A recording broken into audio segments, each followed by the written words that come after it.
Ces 18 personnes que vous voyez là, elles ont un point en commun. Je suis né en 2008. Je suis né en 2008. 2008. 2008. 2008. Je suis né en 2008. Et ça veut dire qu'elles ont toutes 18 ans cette année. Pour savoir comment ils vivent ce passage à l'âge adulte, on a décidé de leur poser quelques questions. Des questions où ils vont devoir juger de 1 à 10. Parce qu'on entend souvent des clichés sur « les jeunes sont trop comme ci, les jeunes pensent trop comme ça ». Et si on leur demandait plutôt à eux ce qui se passe vraiment dans la tête des jeunes? Ma mère, elle va regarder la vidéo. Pour commencer, on va voir comment ils et elles se voient. De 1 à 10, à quel point t'es heureux? 7,9, presque 8, donc presque 10. Donc c'est bien. Il n'y a pas de meilleur mood là, franchement, il fait beau dehors, je sors avec mes potes, la vie est belle en vrai là. La plupart des jours, je vis ma best vie.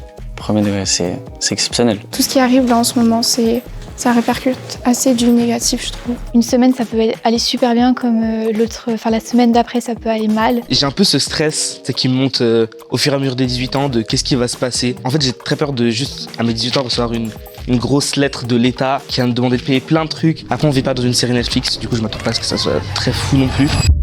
De 1 à 10, à quel point t'es drôle? 7,2, est-ce que vous êtes vraiment drôle? Faites une blague? Je me trouve trop drôle. Non, je trouve que c'est cool d'être avec moi. Je le sais. On dirait que j'ai de l'ego, mais je sais que je suis drôle. Oh, c'est un menteur. Ah, lui, c'est un gros menteur. Je vais rester humble.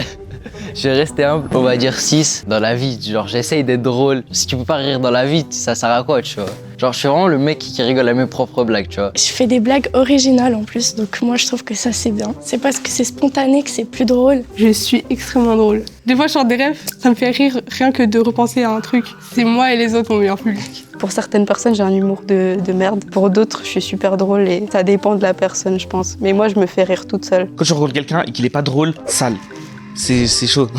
Le fait d'être drôle, c'est vraiment une des qualités numéro 1, j'ai l'impression. Je pense que c'est principalement ce qui va me faire aimer la personne. Si elle est drôle, je vais avoir de l'affinité avec cette personne-là. Enfin, si t'as pas d'humour, en soi, c'est plus difficile de communiquer un peu. Il n'y a pas cette barrière un peu où tu peux la casser, la barrière de la gênance un peu. Je trouve que je suis gaulerie, mais des fois, c'est la blague de trop et tu fais genre « merde, j'aurais dû fermer la gueule ».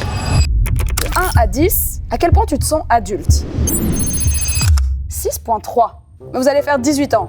Je comprends pas. Pour moi, le mot adulte, c'est trop des responsabilités. Genre, adulte, c'est mes darons. Et je me sens pas du tout comme ça. J'avoue que ça fait quand même bader. Là, récemment, du coup, j'ai reçu des bulletins de votation, les convocations pour l'armée et tout. Franchement, ça fait un peu peur. Adulte, pour moi, dans ma tête, c'est avoir un gosse, avoir son loyer, payer payer ses factures. T'es responsable de toi-même, tu peux tenir un appart, tu sais gérer tes papiers, tu peux vivre seul. Les impôts, les factures, devoir penser à ce que je mange ce soir, tous les jours. Pour moi, je suis encore un gamin, quoi. Ouais, dans ma tête, j'ai l'impression d'avoir encore 16 ans, quoi. Je me sens pas du tout adulte. J'ai l'impression que je réalise pas ce que c'est d'être adulte. Je trouve le terme adulte, c'est un terme tellement vague. Je croise des gens, ils ont 25 piges, ils font les mêmes vannes que ceux qui ont 12 ans, tu sais. J'ai hésité entre le 7, mais après, je me suis rappelé que je fais que des blagues, pas d'adulte. Faut pas croire que être adulte, c'est être sérieux et tout machin. La plupart des adultes, c'est encore des gamins, enfin genre, c'est ça. De 1 à 10, à quel point tu te kiffes physiquement? 7,6. Vous êtes beau. Oh waouh. Avant, c'était vraiment, genre, je m'aimais pas du tout parce que c'était surtout l'harcèlement physique. Enfin, les gens, ils me jugeaient sur mon physique et tout. Vu que j'ai vécu tout ça, il y a des moments où c'est comme le traumatisme revient. Dans la vie de tous les jours, je suis quelqu'un qui a assez confiance en moi. J'ai jamais reçu trop de remarques sur mon physique. Je pense que j'ai aussi reçu moins de remarques parce que j'ai tendance vraiment à rentrer dans les cases. J'avais des complexes que j'ai surmontés, que j'ai appris à vivre avec. C'est des trucs tout bêtes, genre la taille de mon nez, des trucs débiles. Et du coup, maintenant, ça fait de moi quelqu'un d'unique et je l'accepte comme je suis. En vrai, physiquement, je m'aime bien comme je suis. Juste, je suis un peu petit, mais après, ça, c'est pas grave. En fait, il y a tout qui est une mode. Il y a une pression, surtout sur les réseaux sociaux, sur le fait qu'il faut ressembler à ça. Parce que si, quand on regarde tous les gens maintenant, ils sont tous énormes, refaits ou maquillés, etc. Donc t'es petit, t'essayes de comprendre comment être pareil. J'essaie d'apprendre à ne pas être une clean girl et à faire genre comme je veux, moi. Faut juste pas trop se mettre la pression sur avoir tel physique et puis juste s'accepter comme on est. Forcément, on a tous des complexes, mais ça sert à rien de se concentrer là-dessus. Déjà, les gens remarquent à quel point t'es à l'aise avec toi-même et ça fait vraiment une grande partie de la beauté. Je suis ok avec qui je suis, je me kiffe, je me prends pas pour un dieu non plus. Alors, qu'on soit d'accord. Et s'il y a quelqu'un qui me kiffe comme ça, tant mieux, et sinon, tant pis. De 1 à 10, à quel point tu te sens intelligent? 6,8. 6-7, 6-7, non vas-y j'arrête. Du moment où ma petite cousine m'apprend des trucs et qu'elle a 10 ans, des fois je me dis que c'est chaud. En fait, je sais que je suis intelligente, mais je pense que c'est aussi le fait d'avoir la flemme. Par exemple, pour les études, je sais que je suis intelligente, mais j'ai la flemme de réviser ou faire ce genre de choses. Et du coup, les notes, c'est pas trop ça. Mais En fait, il y a différents types d'intelligence, je dirais déjà. Enfin, tu peux être intelligent socialement et rien comprendre aux maths, etc. Bah, je suis quelqu'un qui essaye un maximum d'être empathique avec les autres et je pense que l'intelligence émotionnelle, c'est vraiment quelque chose de super important. Les 2008, je pense pas qu'on soit si bête. Le reste, bon, je dis pas, mais les 2008, non, je pense pas. Les vieux, ils sont aigris alors que pour eux, c'était la même chose. Quand le cinéma, il est arrivé, que les jeunes, ils voulaient aller au cinéma et tout machin, justement. Ah, mais ils deviennent bêtes, les jeunes et tout machin. On voit bien que c'est faux. Je pense que ça va être un peu la même. Genre là, bah, par exemple, il y a tous les réseaux sociaux qui sont arrivés et tout machin. Ça bombarde de fou. Mais à un moment, je pense que ça va se calmer un peu. Et moi, j'ai vu un truc, une étude genre, qui disait que tout le monde pensait être plus intelligent que la moyenne. Tout le monde répondait genre 7, un truc comme ça. Et moi, je pense que je suis encore plus intelligent qu'eux en fait. Donc ça va. De 1 à 10, à quel point t'as déjà fait des choses interdites aux mineurs? 3,9. Vraiment? Coupé au montage, bien sûr. je vais mentir pour cette question. J'ai même pas envie de parler. Je veux juste pas que les gens sachent. On est tous passés par là. Hein. Les soirées, on veut des soirées américaines, nous. Mais j'ai l'impression que c'est des trucs que tout le monde a fait avant d'avoir 18 ans, quoi. Bah forcément, j'ai fait clairement des choses que j'étais pas censé faire et que les mineurs ont pas le droit. Mais il y a des trucs que j'ai pas fait ou pas encore fait. On a aussi différentes manières de voir les choses et d'apprécier la vie. Je préfère par exemple passer une trop bonne soirée avec mes copines à faire des jeux qu'aller en soirée. Depuis que j'ai environ 15 ans, il y a presque toutes mes connaissances qui ont une fausse carte. Avec Snap, ils ont photoshopé sur le 8 et du coup ça fait 2007 au lieu de 2008. On a toujours envie de ce petit pic d'adrénaline. On va toujours essayer plus, voir est-ce que ça va marcher. En vrai, moi je suis pas trop intéressé par toutes ces choses-là. Enfin, je me dis que chaque chose en son temps, en vrai. Je sais très bien que ces choses-là, on me les enlève pas pour me déranger, mais qu'il y a un sens. Donc je fais toujours attention à ce que je fais et je comprends pourquoi je le fais surtout. J'ai des copines où justement elles ont voulu faire tout ce qu'on leur a interdit de faire, mais moi justement si je le fais pas c'est qu'il y a une raison. De 1 à 10, à quel point t'es accro à ton tel?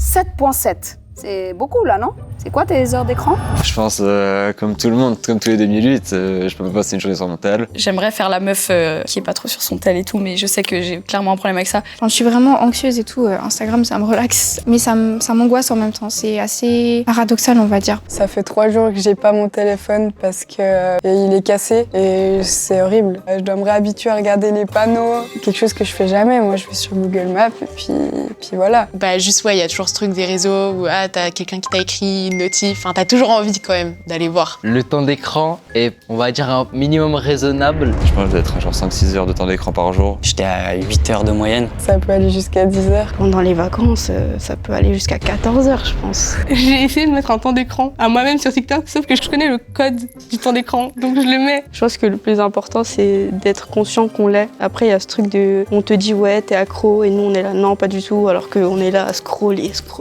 On finit tellement facilement sur Instagram, et ça me rend fou. J'ai peur de m'ennuyer, du coup je vais aller sur mon téléphone pour me persuader que je m'ennuie pas et que je fais quelque chose alors que je suis juste en train d'être sur TikTok pendant 3 heures. Ça me fait peur un peu de décrocher, mais en vrai, sur mon tel, je fais pas que des trucs cons, quoi. Bon, pour leurs 18 ans, on était obligés de sortir les bougies. On leur a proposé de faire 3 vœux. Et restez bien jusqu'à la fin pour tous les voir. Premier vœu, ce que tu veux le plus pour l'année de tes 18 ans, c'est... Conduire. Mon permis. Avoir mon permis. Avoir le permis. Avoir le permis. Faire mon permis. Passer mon permis de conduire et aller en boîte. Faire une big soirée. Aller au casino. À minuit 1, direct. Je voudrais plus avoir confiance en moi et dire à moi-même que je suis quelqu'un d'extraordinaire. Mon piercing au nombril. Le rendez-vous, il est bouclé déjà. Kiffer avec mes potes en toute légalité. Ok, prochain thème. Comment ils se sentent dans leur rapport aux autres, les 2008 ? De 1 à 10, à quel point t'as envie de partir de chez tes parents? 5, 7, vraiment? Ah, j'ai envie de fâcher personne, mais quand même. C'est pas que j'aime pas mes parents. Ma mère, elle va regarder la vidéo. Avec tout le respect, maman. Avec tout le respect. En fait, j'ai fait une année d'échange l'année passée et avant ça allait. Depuis que je suis revenu, je me suis rendu compte qu'en vrai, c'est pas mal sans les parents. Je les aime beaucoup, hein, mais c'est pas mal. Tu sais, j'ai envie de faire comme chez moi, genre. Comme je le veux.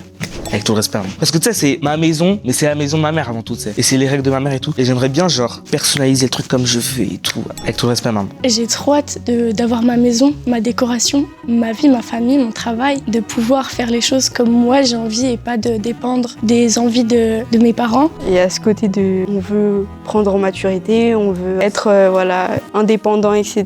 Mais il y a ce truc de en fait on est bien chez nos parents quand on a tout. Je me dis je suis clairement pas encore prêt, surtout au niveau financier. Il faut avoir déjà un bon salaire pour vivre correctement. Tout augmente, le loyer, etc.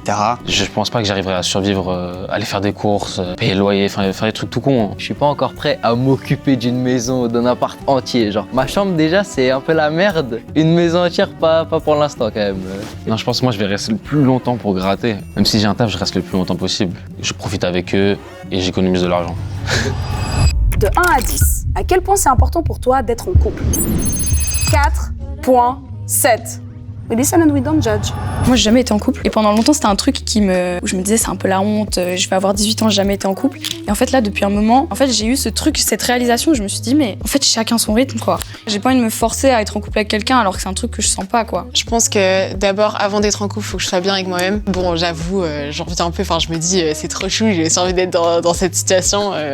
Pourquoi pas moi, quoi. J'ai l'impression qu'au bout d'un moment, on a une sorte de déclic et qu'on se dit ah putain, ça serait cool si j'avais une meuf. Mais c'est pas non plus ma priorité dans la vie, genre là, genre les études ça passe avant ou quoi. Mais je me dis avoir une copine ou quoi, ça peut être sympa quoi. Non, pour moi c'est pas si important que ça. Ok, c'est cool d'avoir quelqu'un à tes côtés et tout qui te donne de l'amour et tout, mais c'est pas parce que t'as pas quelqu'un que forcément t'es censé être malheureux. Faut que les aime et puis voilà. Alors certes c'est un petit plus, mais une nécessité loin de là. Si on trouve la bonne personne tant mieux et puis sinon ça viendra. La bonne est là quelque part, elle nous tombera dessus un jour. De 1 à 10, à quel point tu partages ta vie sur les réseaux? Oh, 5.1. Je suis assez discrète sur les réseaux sociaux. Ça me fait assez peur le fait qu'on puisse tracer quelqu'un, retrouver ce qu'il a fait tel jour à telle heure, et aussi sur l'image qu'on peut donner. Donc je fais toujours très attention à ce que je poste sur les réseaux. Maintenant, il y a tellement de dangers et il y a tellement de personnes mal intentionnées sur Internet que ça me fait presque maintenant peur de poster ma vie sur les réseaux. Faut pas devenir dépendant des likes qu'on reçoit ou des avis qui peuvent être négatifs. Je suis accro à ça. Quand je mets une story, toutes les 3 heures, je vais voir qui les a vus, combien. C'est chiant, même moi ça me saoule, mais je peux rien y faire. C'est pas bien, mais je le fais quand même. En vrai, on va pas se mentir, même si on est en mode on s'en fout de ce qu'ils vont penser et tout machin, il y a quand même un truc de regardez moi je fais ça. Les gens qui mettent toute leur vie, ça y est. Genre c'est un peu une manière de me connecter avec mes potes, tu sais. Moi à plein de reprises, si je m'étais limité en me disant c'est gênant, franchement j'aurais pas fait grand chose et genre dans 2 semaines les gens ils auront oublié que t'as fait une story où c'est pas si profond, c'est pas si important que ça genre. Moi je dis les gars faut vivre dans le réel, fuck les réseaux, c'est pas les autres qui font impressionner, c'est nous-mêmes. Donc voilà, faut juste vivre sa vie et tranquille. De 1 à 10, à quel point tu kiffes l'école? Oh waouh, 5.7.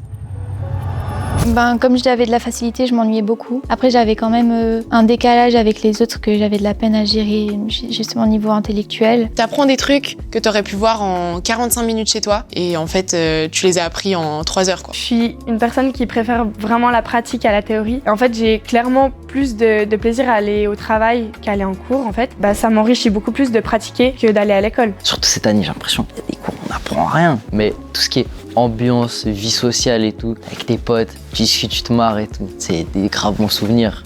Moi j'aime bien apprendre des trucs, mais c'est le système qui flingue tout. C'est genre hyper compétitif. C'est un peu ce truc de apprendre et tout, et si t'as un 2,5, t'es nul. Alors c'est pas du tout ça en vrai. Ça se voit que je me suis pris beaucoup de 2,5. Genre tu te compares hyper facilement à celui qui a eu 6 alors que toi t'as eu 4, et genre tu peux vite te remettre en question en mode est-ce que je suis bête, Alors c'est pas du tout ça, c'est juste tu parles pas allemand, du coup t'as 2. C'est bon, y a pas grand chose. C'est pas quelque chose qui m'a beaucoup plu parce que bon, j'ai un trouble de l'attention, dyslexie, dysorthographie. C'est assez dur quand même. T'es là, tu veux juste apprendre comme tout le monde, mais on s'adapte pas à toi. C'est à toi de t'adapter quand c'est vraiment des trucs que tu comprends pas. C'est compliqué quand même. J'ai arrêté l'école il y a 1 an et demi. J'ai arrêté à cause de la phobie scolaire. Le déclenchement, c'est qu'il y avait des gens qui se foutaient de ma gueule, genre harcèlement et tout ça. Tu vois ces personnes tout le temps quand t'es à l'école. Même si ils t'harcèlent plus ou quoi, même s'ils se souviennent même plus de toi, t'es en mode c'est casse-couille de les voir tout le temps, quoi. Quand j'allais à l'école, j'étais vraiment pas bien. La psy, elle m'a dit que j'étais en phobie scolaire et mes parents, ils ont décidé de m'arrêter l'école. Alors avant, j'étais au collège, j'aimais pas du tout ça. Et là, cette année, je suis rentrée dans une école d'art, le CFPR. Ça a tout changé, quoi. C'est trop bien parce que je fais enfin un truc qui m'intéresse, dans lequel je fais des trucs qui me plaisent. Du coup, ça a changé toute ma perspective de l'école. Enfin, j'arrive à me lever le matin, j'ai de la motivation, j'aime ce que je fais. C'est vraiment trop cool, quoi. De 1 à 10, à quel point t'as la flemme de rentrer dans le monde du travail? 5.4. Moi, j'attends que ça. C'est vraiment quelque chose qui me fait plaisir de enfin commencer à travailler. Le fait, je dirais, d'être utile. Enfin, on a besoin de toi pour faire ça. Cette activité, c'est quelque chose qui me fait tellement plaisir. Je pense que j'ai bien la flemme. Parce que là, je me suis habitué du coup à un rythme de vie où je fais que sortir. Je me réveille à 10h du mat. J'ai très hâte vraiment d'avoir un vrai job. Un vrai job de grande fille, on va dire, où je me fais vraiment un vrai salaire et où j'ai vraiment des vraies responsabilités dans une entreprise. Moi, si je pouvais, je partirais vivre sur une plage avec 3 bouts de bois. Vraiment, j'ai trop la flemme de travailler, mais j'ai peur de me retrouver dans un truc qui me plaise pas et de me retrouver coincée dans ça, quoi. Moi, c'est vraiment mon cauchemar d'être là. Je me réveille à 6h du matin pour aller bosser dans un bureau. Tu te lèves le matin, tu vas au bureau, tu rentres chez toi, tu te fais des pâtes même pas bonnes et tu dors pour aller au bureau le lendemain. Tout ça, pendant des années et des années, moi, je pourrais pas. Quand je pense à un travail, je pense à un truc que tu vas faire beaucoup pendant un long moment. Et c'est pas quelque chose qui te fait extrêmement plaisir. Il y a forcément un moment où tu vas, je sais pas, burn-out, tu vas décrocher, tu vas être dans le mal. Je pense qu'on se rend plus compte qu'on a envie de trouver un travail pour vivre et pas pour survivre. Et puis aussi l'impression de on travaille, mais à quel moment on vit en fait. Ok les amis, deuxième vœu. Ce que tu veux le plus pour ton avenir professionnel, c'est Être heureux et aimer ce que je fais. Un emploi qui me plaît. Être respecté. C'est pas vraiment un challenge, mais je trouve que c'est quelque chose qu'on doit à tout le monde. Puis des apprentis, on leur donne pas trop, quoi. Du courage. Des fois, on rate des opportunités juste parce qu'on n'ose pas faire le premier pas. Me sentir bien au travail. Que je me lève et que je sois content de me lever. De l'épanouissement. Pas être comme un rat qui va tous les jours faire la même chose. Faire un truc qui me plaît et dans lequel je suis à l'aise et pas faire ça purement dans un but lucratif. Faire un max de thunes. Je sais très bien les autres, vous avez pas dit ça, mais vous le pensez aussi. Les gars, l'argent c'est important quand même dans la vie. Maintenant, place au dernier thème, les amis. C'est quoi leur vision du monde d'aujourd'hui? De 1 à 10, la génération alpha est foutue. 6.4. Vraiment, force à vous. On n'est pas ensemble. Les gars, c'est chaud. Force à vous. Moi, ma génération, elle commence à vite fait être baisée, mais là, celle d'après... Je sais pas s'ils sont vraiment foutus, mais pour l'instant, ils sont très mal partis. C'est pas qu'ils sont pas nés au bon moment, mais ils sont nés dans un moment où j'aurais pas aimé naître. Là, ils sont vraiment nés avec tous les réseaux, les écrans, les débuts de l'IA et tout. Du coup, je pense que au bout d'un moment, eux sauront rien faire entre guillemets sans l'intelligence artificielle, vu qu'il y a tout qui commence à être utilisé avec l'IA. En fait, les pauvres, c'est pas trop leur faute. Moi, je pense surtout que c'est aussi une question d'éducation. Puis ils ont des références via les réseaux sociaux qui sont affreuses et qui sont inquiétantes. Je pense qu'il y a un avant et un après Brainrot. Il y a Skibidi Toilette, il y a Tung Tung Tung Saoul. Le truc là, 6-7, même moi ça me saoule. Et il retourne à l'état primitif. Je veux pas faire un peu le vieux qui dit ouais, génération perdue, etc. Mais il y en a, enfin, ils se sentent trop comme des gens qui sont déjà majeurs. T'es tout petit, calmez-vous. Là maintenant on se dit, ah mais le monde et tout, ils sont foutus. Alors qu'en vrai, juste ils vont apprendre à vivre dedans et ils vont en faire des bonnes choses. Pour moi, il vous reste encore de l'espoir. De 1 à 10, à quel point t'es hypé par l'IA? 4.7?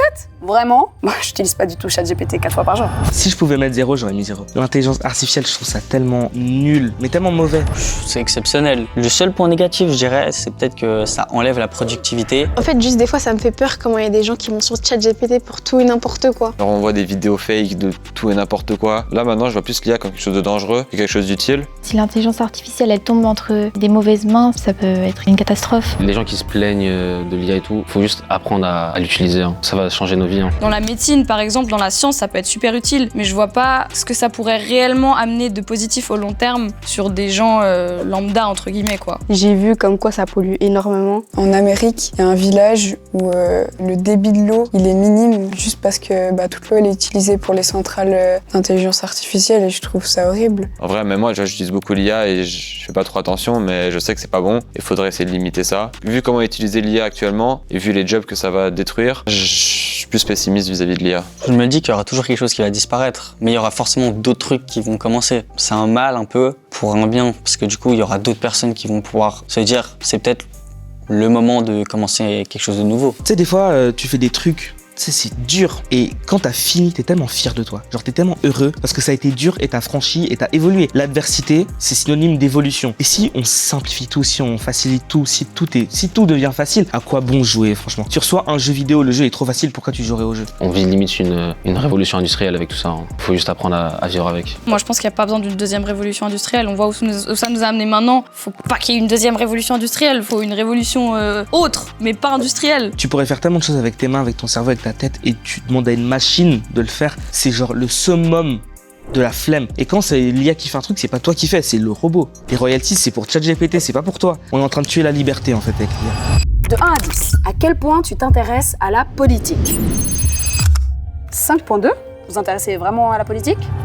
Ça m'intéresse pas des masses. La politique, je vais être honnête, c'est pas que je me reconnais pas, mais juste pour l'instant, c'est pas ce qui m'intéresse le plus. Si je vois des publications et tout sur les réseaux, je vais regarder, mais sinon ça veut pas dire que je vais aller chercher des informations. Il y a tellement de sujets, il y a tellement de choses et beaucoup de choses négatives et puis moi c'est pour ça que je trouve pas ça intéressant. Bah en fait c'est juste, j'ai l'impression que je suis déjà bombardée de tellement d'infos et je suis un peu genre dans ma bulle. Enfin il se passe tellement de trucs déjà dans ma vie que genre j'ai pas envie de prendre le temps encore à m'intéresser à d'autres trucs parce que c'est encore des infos et je vais un peu prendre ça comme de la responsabilité. Je pense pas qu'on est une génération apolitique. Je pense qu'on est une génération qui doit trouver ses combats. On a le droit de se faire entendre même si on est très jeune. Il faut qu'on s'implique politiquement beaucoup plus, quoi. Vu que j'ai bientôt 18 ans, je sais pourquoi voter, je sais genre mes idéologies et tout ça. Faut pas voter contre mes idéologies ou contre mes droits, etc. Même si j'ai 17 ans, je regarde un peu les votations avec mes parents et je me dis c'est bien d'être alerte et de comprendre un peu les enjeux et tout. J'ai pas hâte de voter dans le sens « oh, faut vite que je change ce monde » parce qu'il y a déjà plein de gens qui s'en chargent. En vrai, je pense pas que ce soit mon vote qui changera tout non plus. Les parents là qui peuvent voter, ils s'en chargeront pour nous. En fait, moi j'ai ce truc de j'ai envie de changer le monde. Genre, j'ai pas envie que ce soit les vieux de 70 ans qui votent pour mon avenir de plus tard, quoi. De 1 à 10, à quel point t'as l'impression de vivre dans une époque de merde?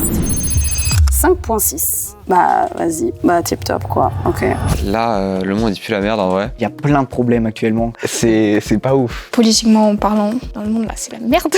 Sur les réseaux, en fait, on voit tout ce qui se passe et il y a vraiment énormément de négatifs. Mais j'ai l'impression qu'il y a aussi une grande partie de la jeunesse qui s'en rend compte. Et il y a moins cette filtration des informations. Là, on sait un peu tout ce qui se passe de mal et aussi les médias relayent beaucoup le mal. Donc on a l'impression que tout va mal alors qu'en vrai, il y a plein de choses positives qui se passent dans le monde. Il y a des époques, c'était quand même plus la D que maintenant. C'est fou ce qui se passe maintenant. Franchement, j'aime trop cette époque. On a tellement de technologie, on peut faire tout. Genre, si j'aime trop. Tout le monde est en train de commencer à se rassembler et célébrer un peu les différences de chacun et essayer de découvrir l'autre. Bon, après, avec toutes les guerres, tout ça, pourquoi l'année de mes 18 ans? Waouh, vous auriez pas pu le faire avant ou attendre encore un moment? Ça tombe sur moi, quoi. Ça m'énerve parce que moi j'ai du principe qu'on devrait tous vivre dans la paix et la bonne humeur. Il y aura toujours des conflits, mais je pense qu'au lieu d'aller bombarder un autre pays, je sais pas, faudrait trouver un terrain d'entente, mais ça c'est dur pour des personnes qui sont têtues et tout. Enfin, voilà. Dans ma tête, je me dis, dans tous les cas, on est là. Donc maintenant, on va en faire quoi en fait de ce qui se passe? Soit on se morfond sur le truc et on se dit, oh mon dieu, ça va être une catastrophe. J'avoue, je suis plus du truc en mode, bah, dans tous les cas, on va s'en sortir quoi. Vu la mentalité des jeunes aujourd'hui, je pense qu'on pourra quand même faire un truc et refaire vivre ce beau monde. Honnêtement, je pense qu'on est la génération qui a le plus d'outils pour faire évoluer les choses quoi. Et franchement, j'ai hâte de voir dans 20-30 ans ce qu'on sera devenus tous les Gen Z quoi. Bon, avant de passer à leur dernier vœu, moi je vais vous dire le mien. Et mon vœu tout puissant, c'est que tu t'abonnes à Tataki. C'est juste un clic. Après, tu fais ce que tu veux. Ok, maintenant, moi j'ai envie de savoir toi. Ce que tu veux absolument pour l'avenir du monde, c'est... Que tout le monde soit heureux et que tout le monde puisse vivre comme il le souhaite. Plus de jeunes au pouvoir. On voit tous les vieux fous au pouvoir, y en a marre. Faut changer ça. Prendre plus soin de l'environnement et arrêter la discrimination. J'aimerais que les gens se réveillent et qu'on fasse ce qu'il faut pour que ça aille mieux parce que j'ai l'impression qu'on retourne en arrière. Je veux que les gens se réveillent. C'est tout con, mais faudrait que l'humanité elle trouve la paix. Hein. Tout simplement la paix. Réponse bête, mais la paix, je pense. La paix. De la paix. Qu'on soit tous en paix avec nous-mêmes et les autres. La paix dans le monde et que le Barça gagne la Ligue des Champions. Je pense que c'est comme...